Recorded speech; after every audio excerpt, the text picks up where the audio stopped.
Cool. All right, we're back. Yeah, we're Don't back shoot the again. messenger, man. Don't shoot the messenger. We're Don't back. shoot the messenger. Look, I think let's get straight into it. Cool, I think for me, the first topic for today we really got to speak about is these Trump accounts. Yeah. This is for me. I was extremely excited. I'm not necessarily an avid Trump supporter by any stretch of the imagination, but this particular initiative was a monumental and a super impactful moment for children in the US. Yeah. And I think we need to unpack and explore what might it mean as a precedent for creating wealth and generating wealth across generations. And also, what might it mean for the distribution of that value creation as well? Right. You know, what's the distribution of all that value that's about to be created by these companies? Yeah. How is it going to be distributed in a way that's equitable? So for anyone who doesn't know, let's just call it out and explain what we're actually talking about, right? So these Trump accounts effectively put $1,000 of a share, I think of it as a share certificate that will be invested into US companies over a child's lifetime. So if you think your child's born tomorrow, that £1,000 account, that Trump account is opened in their name and it will invest in American companies. The parents will have the choices to, continue to invest and add more to that account, or they can just leave it. And it does a nice thing of showing the calculations of how that £1,000 will compound and will grow, or $1,000, I should say, will compound and it will grow over 10, 15, 18, 30, 50 years. Mm-hmm. And the reason it's such a pivotal moment for me is because it starts to reshape how we think around value creation, right? As a kid or a newborn, you're probably not thinking about what stocks and shares you're going to be investing in. But what it does is it massively accelerates and pulls forward that conversation around how can I learn to be financially literate? How can I learn to grow and invest and build from a young age? In the UK, we have these PSE classes, or, we have these kind of, we spend a lot of time on things that aren't especially useful later down the line. Here we have practical value that is given to a child, an opportunity that is given to a child and to families at a pivotal point in their, in their journey. Yeah, and hopefully they can do that to create more wealth, create more opportunities for others. So I was a huge advocate of it, although, it might not be from the best messenger, but I was a huge advocate and supporter of it. Yeah. And I think that the conversation, right, it's obvious, right? This is a good thing, and it's hard to, it's hard to criticize this. This is something that is unanimously viewed, from what I can see, as something that's going to be positive. I think there's a couple of points that need to be discussed. There are a couple of points of contention for me. I think the first is, what was the catalyst that made now the time that we're going to do this? There's a few different things that are pretty unprecedented throughout history globally that are happening right now. The most obvious one for me is I look at Anthropic and I look at OpenAI and I see companies that are going from $0 to $1 trillion in valuation in just over 3 years. Unprecedented value creation. This has never happened before. So I look at it and you start to see people clamoring around all of a sudden to say, these guys are growing so quickly. Who's going to share the pie? Who's going to share the wealth? Look at the inequality in the country, and these guys are just becoming billionaires overnight. And so I think for me, the first question for me, and I'm interested to get your opinion on this for real, is why is it that OpenAI and Anthropic are being held to a completely different standard to your Googles, your Microsofts, your Amazon, your Meta? Where's that pressure coming from? Yeah, that's actually very interesting. I think it is the image that it gave off, and I think when initially the whole AI training thing started and like ChatGPT got launched, the impression that people have had is that they have done a lot of like taking intellectual property from the internet. Like they've basically trained data on the whole internet, and they've taken public data and now they are profiting off it. And it is true that they're not the only ones. Like Google is doing the same, Meta is trying to do the same, and they are trying to do the same. But I feel like it's just the image, because people are saying Google as, okay, they're a company that does this. Like they do other things, they search, they've got lots of like free services, and they're doing all these things. So I think it's easier to just look at these guys. Okay, these ones are the ones that started it. Like this 2 new guys on the block, and and you can also see how massive they've gotten like over the last 3 years. Like it's just not something people have seen before. So if Google is already making like a couple $100 billion in revenue, and they added a couple more with AI, you don't really see it as well. Yeah, cool. But when someone goes from reaching $1 trillion, so you're like, watch that guy. Like, so I think it's just a psychological thing that people feel like this new guy's on the block. They have suddenly taken so much wealth from seemingly nowhere, and to be fair, truthfully, a lot of the things they've gotten, I wouldn't say stole. But Whoa! I wouldn't say stole, but Time out. but if you ask creatives, you ask people who write, you ask people who have their blogs out, they're gonna tell you that's how they feel. Like they just got their property taken without anyone really like compensating them for it. So I feel like that's one of the reasons people have that impression. They're like, yeah, like this needs to come back somehow. And then to be fair, you also come to the conversation around they're taking all the water on the planet, and the amount of resources they use. That it just requires a lot of resources. Like, so I feel like people feel like this needs to come back in some way or the other.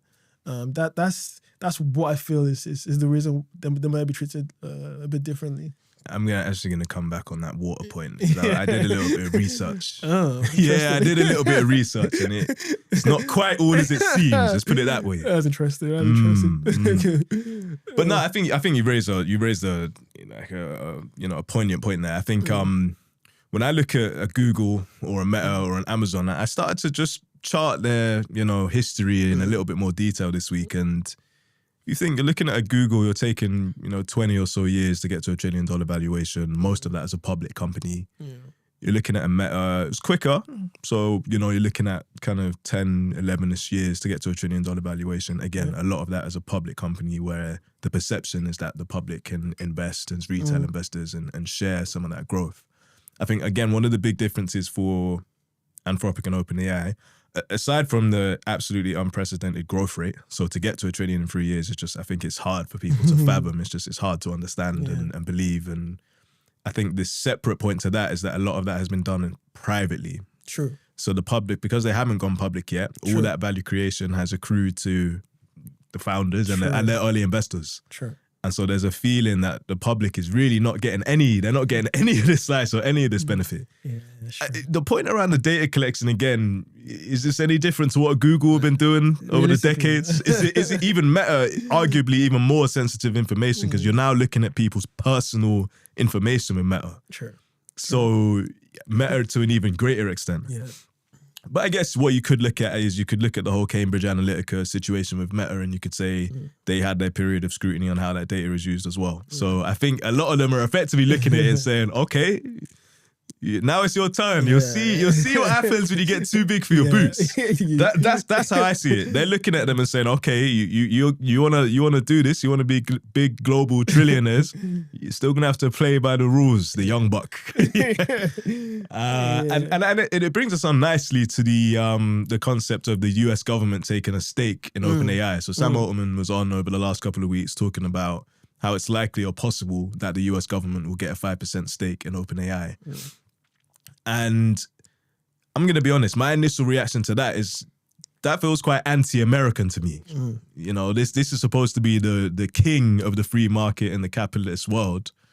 So why is it that now, again, you've got this massively fast-growing, monstrously fast-growing company that there's a little bit of this what feels outside pressure for them to give to the government or to people? That capitalist, DNA of the country appears to be, kind of, or it appears to be faltering when it's applied to OpenAI and Anthropic. Yeah. So what did you think when you saw that? Yeah, so honestly, I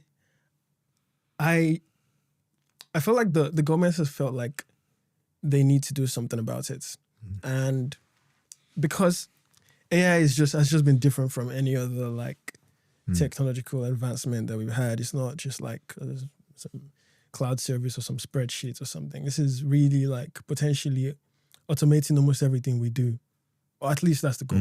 Mm.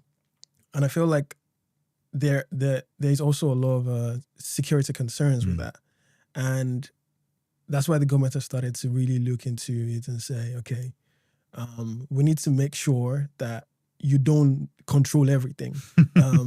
And even applications in war and stuff like that, the whole problem they had with the government, with Trump clamping down on mythos and watering it down. Oh, we're going to get to that. So I feel like, in fact, from what I heard, it was actually OpenAI themselves that went to the government and said, you know what, we don't want you guys on our asses. We know we control a lot right now. We're just going to give you some stake. And it's just in a way for the government to feel like these private individuals cannot decide to just do things on their own, and we're forced to be aligned. So that way the government also has a stake in this. The government is incentivized to make sure it works as it should, and the sector keeps booming. And also the government can look into and say, okay, we need you to do this way, we need you to do this that way. So I think it makes sense, because it seems like the most beneficial way. And in a way, I think it also answers the question of them also giving back in a way. Because now they're giving to the government. It's not directly to the people, but in a way, the government is still controlled by the people, or at least should be. So it also is them should be. so indirectly, it's also a way for them to give back to the people, being the government right now, and it also in a way also answers the previous question as well. So yeah, I think I'm in support. I think I'm in support.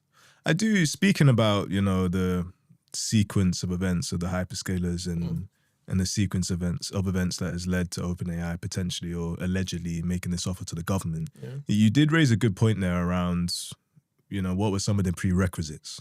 So when Anthropic had this conversation with the Department of War, and they apparently walked away from $100 to $200 billion deal over the way that the US government or the Department of War was proposing to use its capabilities. I think there was two use cases that Anthropic effectively said you're not allowed to use our models for. One was mass surveillance, and one was effectively autonomous killing. So they needed indiscriminately they want a human to give the final go. Yeah, exactly. Yeah. And however you want to slice it, however you want to look at it, for me, when they walked away from that contract, it did create a fracture with the government relationship. And I don't think it was a coincidence that a few months later, when they're releasing this all-powerful mythos and fable model, that the government is saying, right, you didn't want to play ball with us a few months ago, and you think we're just going to let you, as a private company, release this, by your own words, some sort of weapon of mass destruction out on the people without running through our process first. Forget it. And this is where we get to something interesting. And this is why I think these conversations are going to be a bit different to some of the ones we've had before, because we're elevating a little bit now in terms of the sphere of influence, right? It's not just a AI or LLM or kind of tech capability. Now you're talking about matters of national security.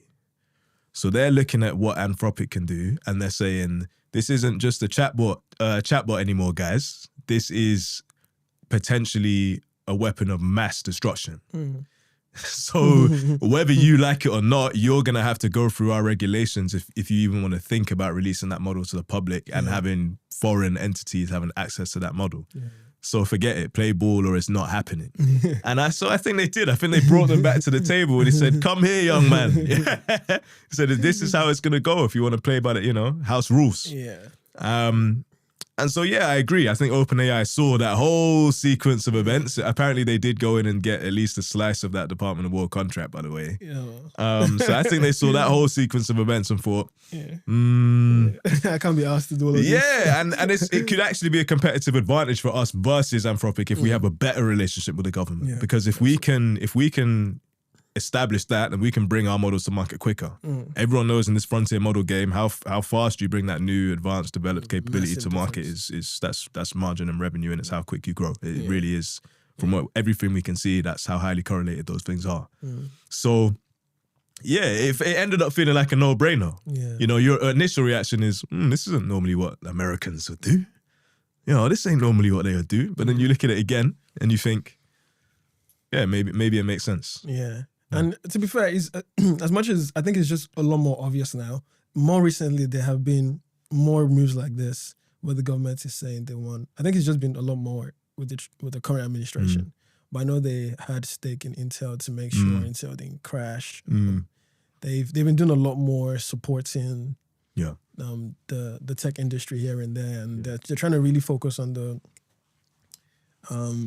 current, obviously because of Taiwan, they want to make sure their own semiconductor industry booms as well. So the government has been trying to invest in so many companies right now. So I think this is just the new way it's going to be in America. Like the government gets very heavily involved in any new disrupting technology, and they want to steer the ship. I think at your peril though, you got to be careful. I think what I hope is they don't lose the essence of being a free market economy, and I don't think that's a massive risk based on everything that I know about the history of the country. Yeah.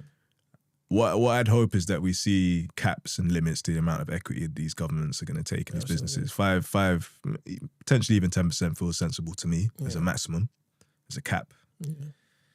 And then I think you get the good blend of having the right regulatory, scrutiny so that they can be deployed safely, but almost more importantly, having the speed to market. Yeah. Because I think one of the things that's probably slightly underappreciated is, let's take that Fable release where, he went into folklore with how powerful it was, right? If we are to believe that it can do, what he has positioned to the market that it can do, holding it back from the market and allowing, a country like China or potentially what could be seen as an adversary to develop a model of a similar capability and bring that into market first, again, that's a national security threat. Sure. So it starts to get quite serious, however you want to look at it. Yeah. So I think you get to a good place, and I think you get to a good blend. So look, I think that's my take. Seems like we're broadly aligned on that one. So let's close it there for OpenAI. But again, I think what's the takeaway? I think one, as much as it might pain me to say it, shout out to Trump for the Trump accounts. I think that's a fantastic initiative. 2, we're probably getting to the right balance of public ownership in these, essentially society-defining companies. And 3, stop hating on Anthropic. Let the kid live. Leave them alone. Let the kid live.